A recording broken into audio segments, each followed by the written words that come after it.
亲爱的朋友们，欢迎来到微光夜读。参加爷爷的80岁寿宴，我开了辆小电车。到酒店的时候，亲戚们都到的差不多了，他们混得都挺好，不是路虎就是保时捷，还有一辆最新款金色宾利。我刚刚进门，多年未见的表弟胡瑞就向我投来了鄙夷的眼光。哟，这不是我那大学生堂妹吗？怎么大学生不值钱了吗？干了这么多年，还开着小电车。吃饭的时候，众人纷纷向开着宾利的大堂哥李龙敬酒，好像他才是今天的主角。只有小姑家的表妹刘颖微笑着对我说道：“姐，吃饭呀，别管他们。电车怎么了？真是狗眼看人低。”我回之以微笑，小声道：“没事，表妹，我不会在意的。”一旁的李龙听见这话，轻蔑一笑，直接招来服务员，给我拿最好的酒来，让穷鬼看看我这一瓶酒抵他多少个月的生活费。但是服务员却悄悄看向了我，语气为难地说：“抱歉，本月本酒店所有名酒都已经被预定了。接下来开始我们本期故事，记得点击订阅并开启小铃铛。要不是我爸一次又一次的给我打电话，我根本没准备来参加这次家庭聚会。看在我爸和我爷爷的面子上，我今天特意推迟了一个非常重要的会议，这才空出1个小时的时间。可没想到，如今的家庭聚会已经失去了它原本的意义，吹嘘与奉承取代了亲情与温馨。我很不善于应付这种场合，准备跟爷爷打声招呼就先离开。李颖见状，立马拉住我说道：“表姐，你可千万别提前走，不然那些叔伯姑嫂们肯定要在背后把你驱去死。”我刚要开口解释，刚刚鄙夷我的表弟胡瑞就走到我的面前，皮笑肉不笑地说道：“是啊，表姐，干嘛这么着急？你又没有什么大生意要做，在哪待着不一样。不过看样子亲戚们跟你也没有什么共同语言呢。”说到最后，胡瑞竟然朝我翻了一个超大的白眼。我无视他的无礼，直接走到他的面前，盯着他说道：“我也没有什么话要跟你们聊，你就不要自作多情了。”话音刚落，正在接受众人敬酒大堂哥李龙突然站了起来，朝我大声吼道：“李威，你这么着急走干嘛？长辈们都在，你也太不懂事了。”他的语气里充满了火药味，整个包厢瞬间安静了下来。哎呦，开个小电车还傲起来了呢，我还以为在外面发财呢，没想到在外打拼了这么多年，连个像样的车都买不起。大学生有什么用？到头来不还是没有我挣得多，我没有他挣得多，真是天方夜谭。不过算了，跟他也说不着，多一事不如少一事。李威，我看你就是觉得亲戚们都嫌你穷，你才着急要走的吧？你要明白，贫穷并不可怕，一味的逃避才可怕。亲戚们纷纷附和着李龙，一时之间我成为了众矢之的。我抬头看了一眼坐在不远处的爸妈，他们只是低着头，并没有打算为我说句话。我不禁在心底苦笑了一声，我只是想快点离开这个地方，为什么就这么难呢？各位叔叔伯伯、姑姑嫂嫂们，我今天确实是有事，没有时间陪大家了。你们看这样行不行？今天爷爷寿宴的所有花销都由我来承担，大家只需要玩得尽兴，这样可以吗？说完，我就转身想走，突然一个黑影挡在了我的面前。没钱装什么装？你知不知道这北海饭店的一桌宴席要花多少钱？就你那工作，你那点收入，能承担起这个？我抬头看了看站在我面前的这个人，只见他大腹便便，油腻不堪。怎么，当牛马当傻了？不认识我了？原来是我姑姑家的小儿子赵轩，他如今也不过30岁的年纪，怎么就变成了如此模样？原来是小表哥啊！我怎么会不认识你呢？见我认出了他，赵轩立马趾高气昂起来，哼，认识就好，算你还有点眼力劲。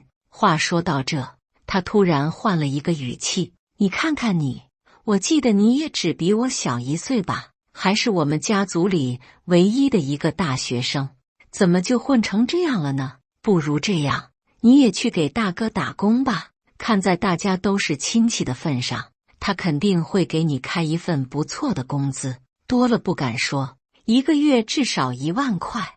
原来他现在是李龙的走狗，怪不得跟李龙一个德行，不知天高地厚。他到底知不知道，这世界上不是只有李龙一个有钱人，也不是所有的有钱人都像李龙一样爱炫耀。不过他们怎么样跟我没有多大关系，我还着急要开会，必须要离开了。见我没有回应，赵轩又用他那猪蹄似的左手拍了拍我的肩膀，怎么1万块钱你还嫌少？有了这份收入，你至少可以换一辆好一点的车。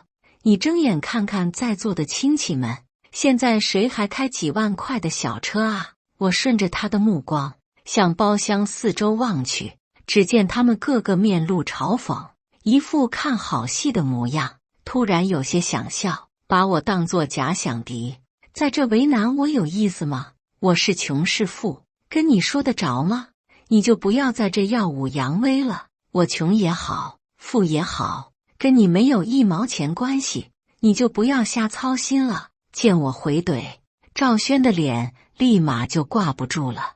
你这是什么态度？作为你的表哥，关心关心，你有什么错吗？你看你脾气这么差，这么不会讲话，怪不得混成这个模样。怒火中烧，我今天的态度已经够好了，平日里谁敢这样跟我说话？说够了没有？说够了，我可以走了吧？说着，我就向包厢外走去。可我刚没走几步，一直沉默不语的爷爷突然站了起来，猛地拍了一下桌子。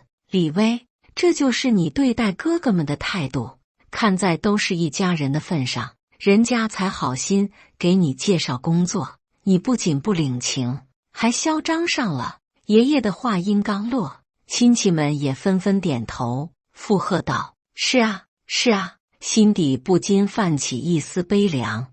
从小到大我都知道，爷爷最喜欢看人下菜，即使我一直很优秀，后来更是成为了家族里唯一的大学生，但是在爷爷心里，挣不到钱就是没用。尤其是这2年，我的大堂哥李龙突然发达了起来，爷爷对他更是青睐有加。爷爷，我没有这个意思，我是真的有急事要走了。不料这句话刚说完，我就听见了李龙摔杯子的声音。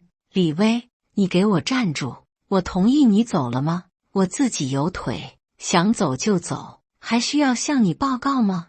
我不禁朝他大吼了一声，你一个没有见过世面的社会牛马，也不看看这是谁的主场。实话告诉你吧，今天我可带了不少保镖过来，我把话撂在这，我想让你走，你才能走，我不让你走，你休想走出这个门。表妹刘颖察觉到气氛有些不对，立马笑着站了起来说道：哎呀，都是一家子亲人，好不容易聚到一块，干嘛非要急头白脸的？话说到一半，他又转头对我说道：表姐，要不你就再待一会，长辈们都在，你先走也确实不妥当，赶紧坐下来吧，我们一起去给大哥和爷爷敬杯酒。我知道刘颖是在替我解围，但是刚刚公司那边传来消息，有个非常重要的议题需要我做决策，我必须尽快赶回去。对不起大家了，扫了大家的兴致是我的不对，但是我真急事，我的同事们还在等着我开会呢。我的话刚说完，就听见了李龙怒了：李威，别在这跟我装了，你一个每个月挣不到5000块钱的小职员，能有什么会要开？还同事都在等你，你以为你是谁啊？集团总裁啊？看着李龙笑得张牙舞爪，我的心中突然泛起一阵恶心。大堂哥，我一个月挣多少钱，不关你的事，你也不要在那妄自揣测。你以为这世界上只有你一个人能挣到钱吗？我还想继续说下去，表妹刘颖突然拉住了我的手，小声劝阻道：“算了，表姐，别跟大哥吵了，他现在有钱有势，不是我们可以得罪的，你还是忍忍吧。李龙有钱有势，还能把我吃了？再说，我也并不比他差啊，只是我比较低调，不爱张扬罢了。”我轻轻地拍了拍刘颖的手背，示意他不要为我担心。大哥，如果今天你为难我只是为了彰显你很有钱，那么你如愿了。今天在座的所有亲戚都知道了你有钱有势这个事实，当然也包括我。我建议你有时间还是多想想你的生意，想想你的新工程是否可以让甲方满意。我本来已经放松了语气，想缓和一下气氛，谁知李龙这个人，他只知道吃白饭，不长脑子。只见他满脸愤怒地盯着我说道：“李薇，照你这说，今天是我无理取闹了，我这个做大哥的在你的心里就这么不值钱，就这么爱显摆？还有，什么叫建议我多想想生意？还真是咸吃萝卜淡操心。拿着几千块钱的工资，倒操心起我100万身家的生意了。”李龙刚说完，赵轩就立马附和道：“是啊，李薇，你这话里话外都是对大哥的贬低，说到底你就是看大哥挣到钱了，你眼红，你穷就算了，嫉妒心还这么强，这可不行。”我冷漠地瞥了一眼一副天狗模样的赵轩。虽然我跟他们确实没有什么共同语言，但是此时我还顾忌着亲戚之情，不愿彻底撕破脸，于是硬生生地把想要说的话憋了回去。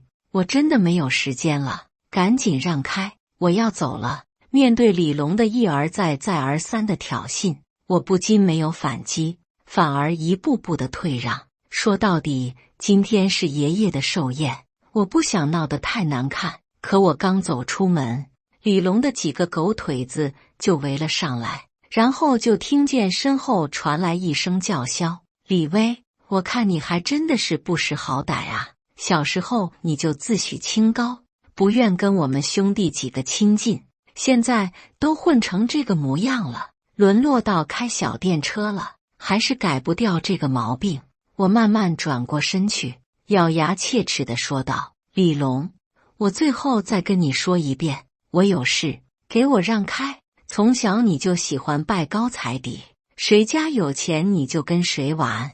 我不愿意跟你亲近，是因为我不想跟你同流合污，看不上你的为人。本来我以为你都到了这个年纪，多少能长点见识，可没想到你还是这副德行。只是我想告诉你，我不是你想欺负就能欺负的人。你做事情之前，最好用你的脑子好好想想后果。”李龙听完我的话，先是一愣，后又哈哈大笑了起来。各位叔伯们都听听，我这位小堂妹真的是长本事了，敢这样跟我讲话了。好，李薇，今天我就是要为难你，就是要欺负你，我倒要看看你能把我怎么样。我妈看到这个情景，终于按捺不住，连忙起身，笑着对李龙说道：“李龙，你是大哥，就不要跟你妹妹一般见识了。她是上班上傻了，钱没挣到，脑袋也弄坏了。你这当老板的就高抬一次贵手吧。”然后又恶狠狠地扭头对我说道：“李薇，快去给你大哥道个歉，赔杯酒，以后说不定你还要指望你大哥带你挣大钱呢。”听到我妈说这话，我的心中五味杂陈。我缓缓抬头，强忍怒火，看着我妈说道：“我没有错，为什么要道歉？你这孩子怎么这么倔？你给你大哥道个歉，难道会死啊？说着，我妈就走向前来，在我的胳膊上狠狠地揪了一下，疼得我瞬间红了眼眶。哎呀，二婶，你也看到了，这可不是我这个做大哥的不愿放过他，实在是他不识抬举啊。李龙一边笑着，一边阴阳怪气地说道：“李龙，你难道不知道人上人，天外天吗？你当真以为在这北海市你就是老大了吗？我劝你赶紧让你的这些狗腿子滚开，不然到最后要后悔的人是你。”话刚说完，李龙就扑哧一声笑了出来。哎呀，听听我这妹妹的口气，不知道的人还以为她真有什么能耐呢。只是我要告诉你的是，在当今这个社会，有钱就是王道，你穷，你就只有被欺负的份，这怪不了别人，谁叫你穷呢？一桌子的亲戚听完李龙的话，连连点头，然后对着我又是一阵嘲讽。只有站在我身边的表妹刘颖着急得不得了：“表姐，要不你还是听舅妈的话，给大哥道个歉吧。俗话说得好，好汉不吃眼前亏啊！大哥如今家大业大，有钱有权，北海市一半的产业都有他的股份，你是斗不过他的。”我徐徐抬头，看着一张张自小就无比熟悉的脸庞，绝望至极。难道这就是所谓的亲情？我只不过是有急事，想要提前离席，这跟他们有什么关系？他们为什么要如此为难我？他们说我穷也罢，嘲笑我开不起好车也罢，我根本没有放在心上。可李龙却让他的保镖围堵我，恐吓我，就这样在大庭广众之下欺辱我。难道有钱就可以为所欲为吗？况且李龙还算不上真正的有钱，我从小就是兄弟姐妹中最优秀的那个，他们看不惯我，偶尔挑衅我，我也只是笑笑，从未回击过。但没想到，我平日里的谦虚忍让，竟然成了他们攻击我的武器。李龙见我不说话，以为我害怕了，从包里掏出一张卡，对我说道：“李薇，我们都是亲戚，我也不想太为难你。今天只要你跟我道个歉，这里面的2万块钱就归你了。以前的事情我也不会放在心上，从今以后你还是我的好妹妹。但如果你不肯道歉，那就不要怪我这个做大哥的不疼你了。”听他这样说，我的眼神逐渐凌厉起来。李龙，你真的是有眼无珠，你就没有想过我还是不是当初的那个李薇？听完我的话，李龙一刻都没停，又叫嚣了起来：“你不就是个小职员吗？你能有什么身份？看见门口的那辆宾利了吗？4个轮子都够买你那辆车。”他的话让我有些哭笑不得。那虽然是我开过来的车，但却不是我的，而是我家保姆的。而我之所以没有开我的那些豪车过来，只是因为今天限号。让我万万没想到的是，我的那帮亲戚是如此的肤浅，竟然以车取人。李龙的话音刚落，包厢里所有的人都频频点头，表示赞同。那些亲戚们表面上是亲戚，实际上只是李龙的马屁精。李龙真是厉害啊，年纪轻轻就开上了豪车，简直是我们整个家族的榜样。是啊，是啊，这种豪车不要说往祖上数3代了，就算是往上数18代，也没有人开得起啊。李薇，你真的是太不懂事了，还不赶紧跟你大哥道歉？马屁精们越说越有劲，李龙也在一阵吹捧中逐渐膨胀了起来。他享受着追捧的同时，还不忘挖苦我：“李薇，怎么不吭声了？你刚刚不是挺牛逼的吗？”说着，他头一昂，胸一挺，向前跨了一步，直接走到的面前。“你今天要是不肯跟我道歉，那就不要怪我不顾兄妹之前了。你那辆小破车，大哥就替你回收了。他这是想砸我的车。”我不禁握紧了拳头，缓缓说道：“我谅你不敢。”李龙没有想到事到如今我还能如此硬气，他的表情也因此逐渐扭曲。来啊，兄弟们，去帮李小姐换车吧。事情发展到了这个地步，我爸再也坐不住了，连忙跑到我的跟前，狠狠地推了我一把。你这个犟种，跟你大哥道个歉有什么不得了的？道个歉，不但能保住你这辆破车，还能拿到2W 块钱。你有什么想不通的？我红色双眼看着这个从小被哥哥欺负，如今又被侄子欺负的可怜人，心中不禁生出丝丝苦涩。我不会跟他道歉，我今天有什么错？见我还是不肯屈服，李龙大手一挥道：“给我砸！”随着他的一声喊叫，10几个保镖蜂拥而上，噼里啪啦一阵后，我开来的小车瞬间眼斜嘴歪。李总，车子已经砸到这个程度了，还继续吗？哦，还能开吗？开是不能开了，只是再砸下去，恐怕不大好吧？毕竟这是您堂妹的车。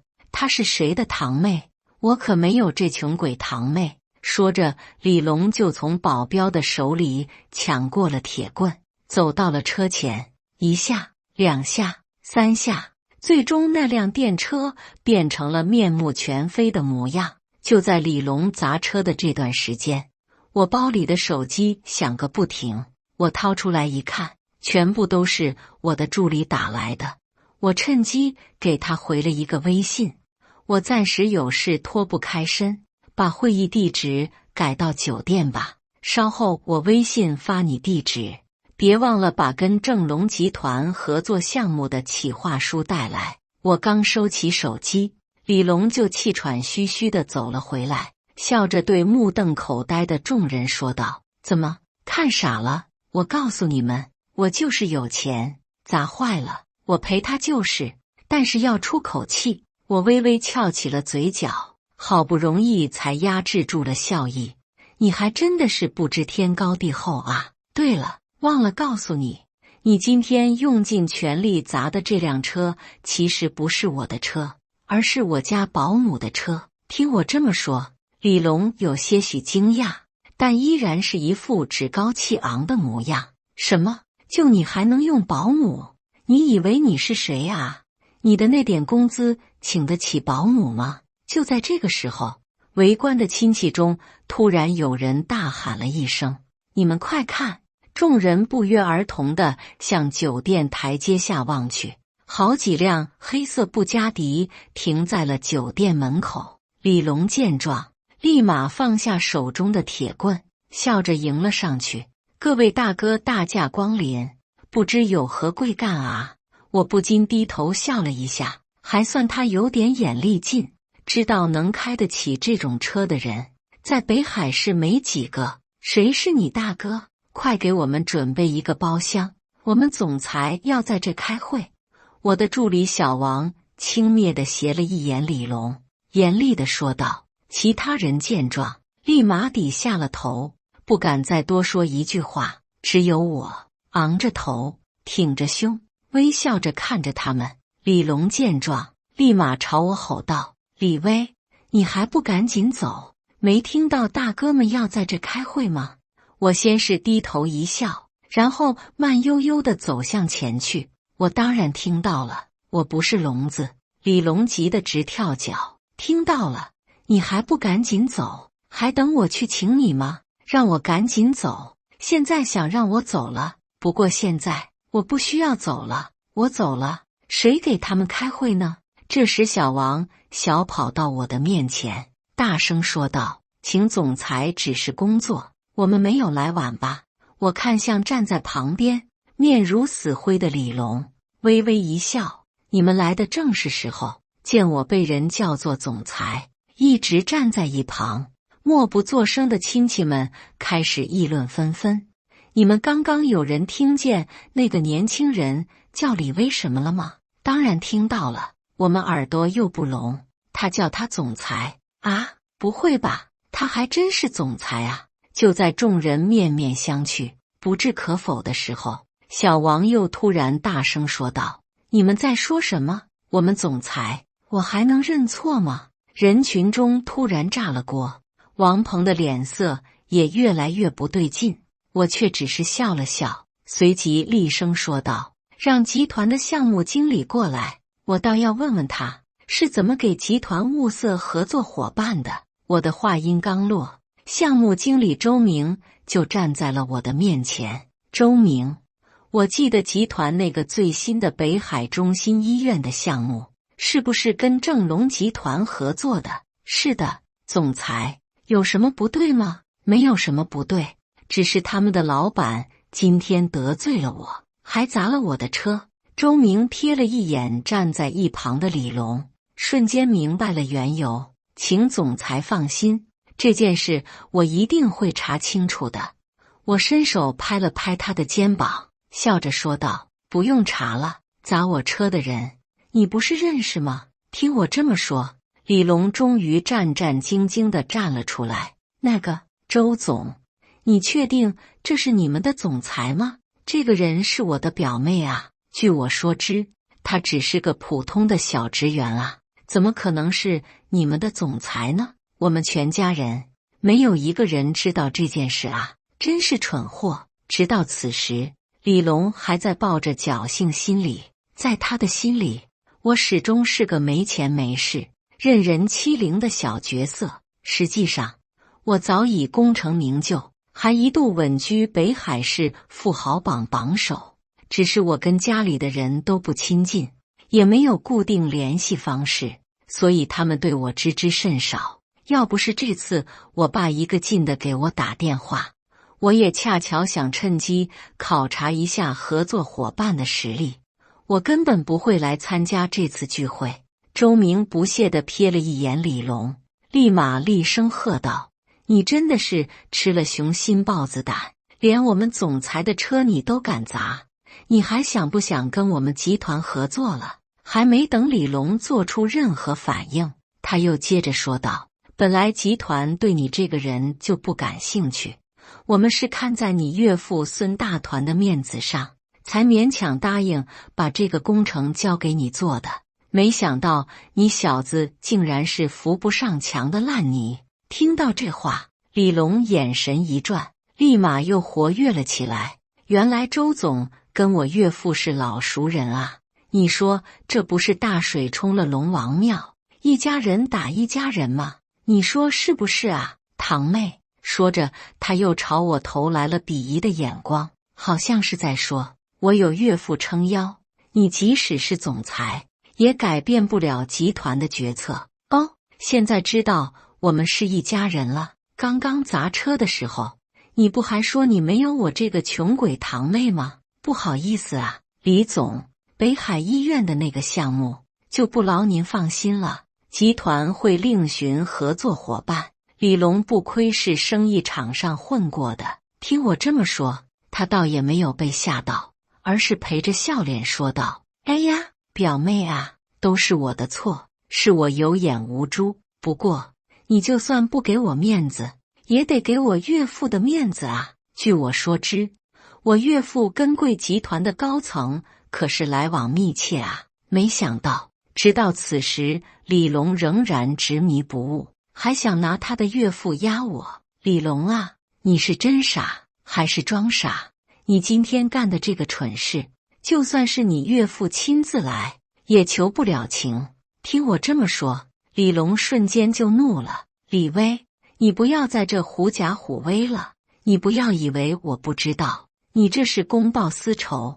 我们都是至亲血脉，我都已经服软了，你就不能也稍微退一步吗？至亲血脉，好一个至亲血脉啊！刚刚在包厢里，哲如我骂我是穷鬼的时候，怎么没有想起来我们是至亲血脉？”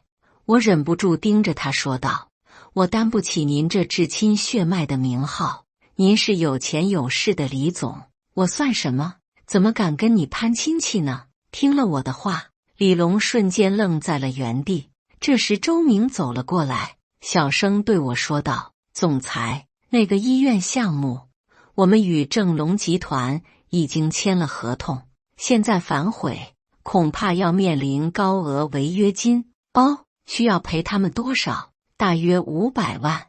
那就赔他们500万。不过这500万全部由我私人来出。另外，凡是负责该项目的同事，这个月每人多发2万工资，以弥补他们的损失，也从我私账上拨出去。明白？总裁跟周明交代完后，我勾着嘴角走到了已经石化的李龙面前。李总还有什么话要说吗？李龙缓缓抬头，咬牙切齿地说道：你这样随意否决董事会的决策，不怕被董事会弹劾吗？我岳父是孙大团啊，在北海市也是有名号的，得罪了我，就等于得罪他，你就一点都不怕吗？随着李龙的这一声吼叫，众人又开始议论纷纷起来。是啊，是啊，孙大团我是知道的，听说是北海市的首富啊，这李威得罪了北海首富，以后还怎么混？李龙大约是听到了那些马屁精的私语，表情瞬间又洋洋得意了起来。实话告诉你，在北海这个地方，我还真没有碰到过敢跟我较劲的人。你也不打听打听，我岳父他富可敌国，在这北海市就没有他不敢得罪的人。就凭你还想断我们的财路？我见过头铁的，却没有见过头这么铁的。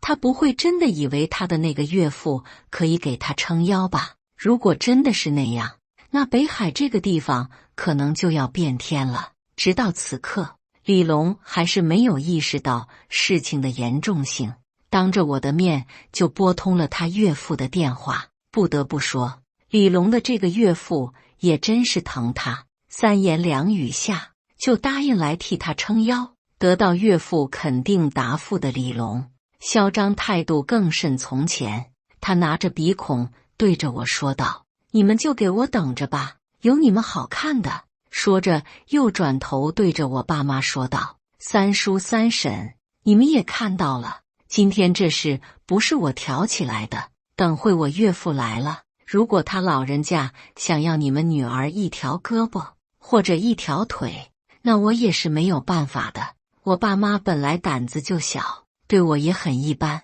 听李龙这么说，连忙附和道：大侄子啊，李威做的事情可跟我们没关系，你可千万要在你岳父面前替我们美言几句啊。李龙听闻并未理睬他们，只是重重地朝我哼了一声。不一会儿，李龙岳父的车就驶到了酒店门口，也是辆黑色的迈巴赫。李龙见状立马迎了上去，不料迎接他的却是一记重重的巴掌。混账小子，连李总都敢得罪，我看你是不想在北海混了。说着，他快步走到我的面前，无比真诚地握起我的手说道：真是对不住啊，李总，是我这个女婿有眼不识泰山，得罪了您，我替他跟您道歉。酒店门口的众人都被这突如其来的一幕搞懵了，一个个跟傻子似的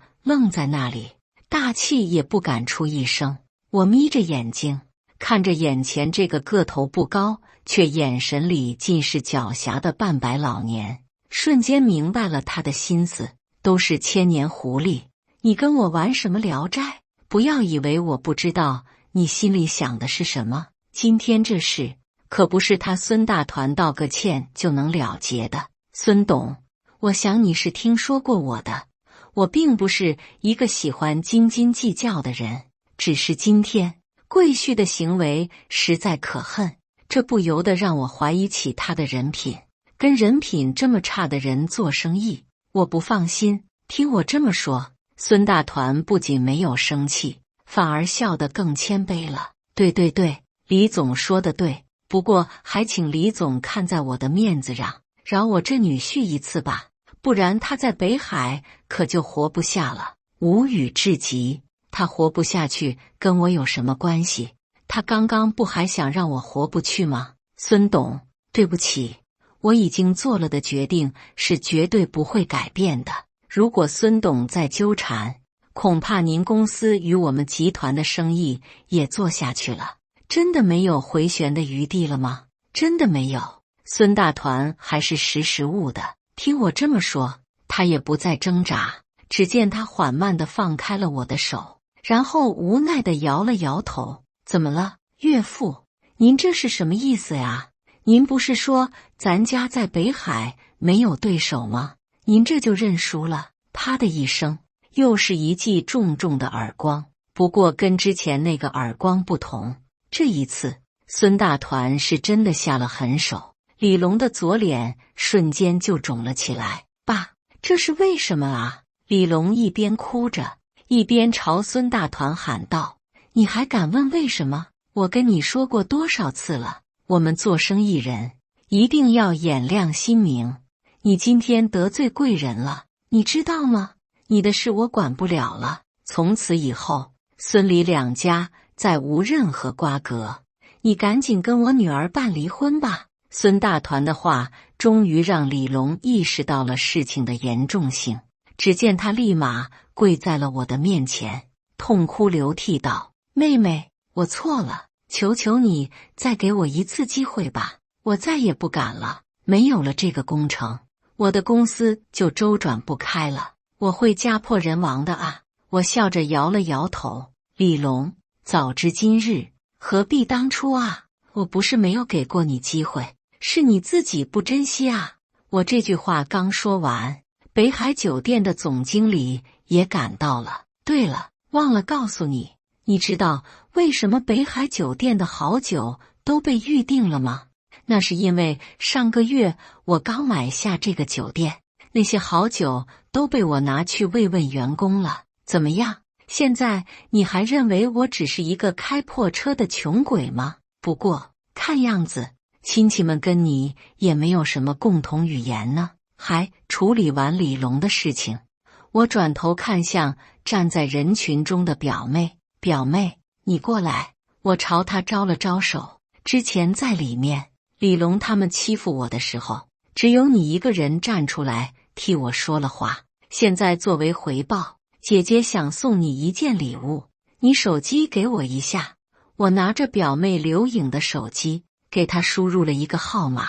你马上要实习了，这是我们集团旗下分公司人事经理的号码，你到那报我的名字，他知道该怎么做。表妹刘颖激动地朝我点了点头，连忙说道：谢谢表姐。不用谢，你只需记得，以后无论赚多少钱，都要低调行事，断不可拜高踩低。刚跟刘颖交代完，我就听到了我爷爷夸张的呼喊声：哎呀，真不愧是我的宝贝大孙女，就是有本事。你说你都成总裁了，这么有钱有本事，怎么不跟爷爷说一声呢？我转头微微一笑，说什么呢？爷爷，从小你就看不起我，在你的心里，你的那些宝贝孙子们永远比我这个赔钱的孙女强。既然从前您从未关心过我，那么以后也请爷爷离我远远的。至于你们，我又看了看站在一旁一直不敢吭声的父母，也请离我远远的。还有你们，说着，我的眼神又朝那些亲戚们扫了过去，都离我远远的。感谢大家的观看，本期故事精彩吗？欢迎大家在下方评论区吐槽。如果你喜欢这类故事，记得点击订阅微光夜读，并分享给更多的人，这会对我帮助很大。再次感谢大家的观看。